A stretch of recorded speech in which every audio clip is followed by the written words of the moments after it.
About a month ago, we started having a discussion about needs and wants in our church community and also within the community outside the church walls.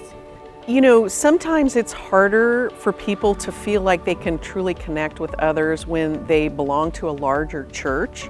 They feel like they might be just a number, or there's so many people it would be impossible to get to know everybody. And of course it is. You can go into worship and so forth, but it's hard to really get to know people and make friendships. But what happens is I think there could be members of the church that I may not even see.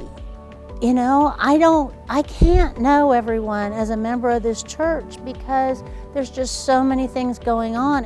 What is our desire? So we've thought about this and talked to you all about this, not just over the last couple of months, but really over the last few years. It is to be connected in community to one another. We're a church of 1,400 members across 4 worship services that spans the entirety of Galveston Island and even onto the mainland. So it is easy to see why it's difficult for us to be connected into community.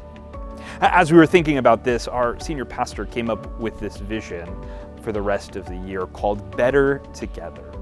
This idea that you and I are better in community and with one another than we are apart from each other.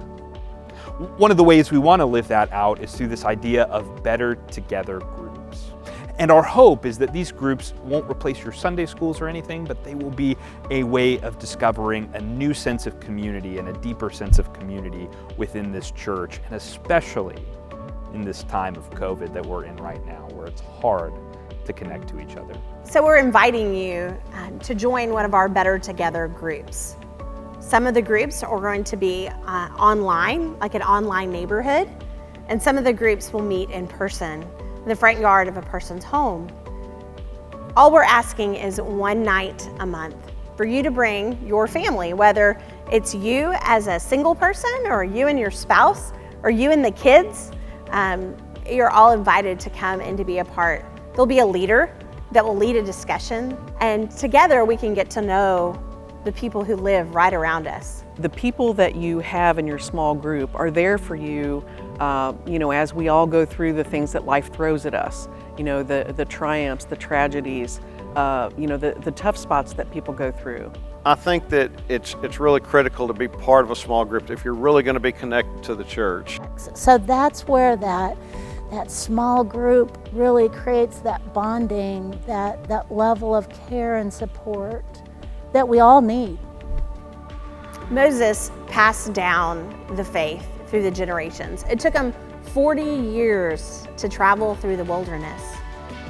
And along that journey, he was planting seeds of faith. He's a part of God's mighty work to gather a community that stayed together so that they could walk into the promised land. We're invited to gather together, to be better together as a community as we walk into God's great future.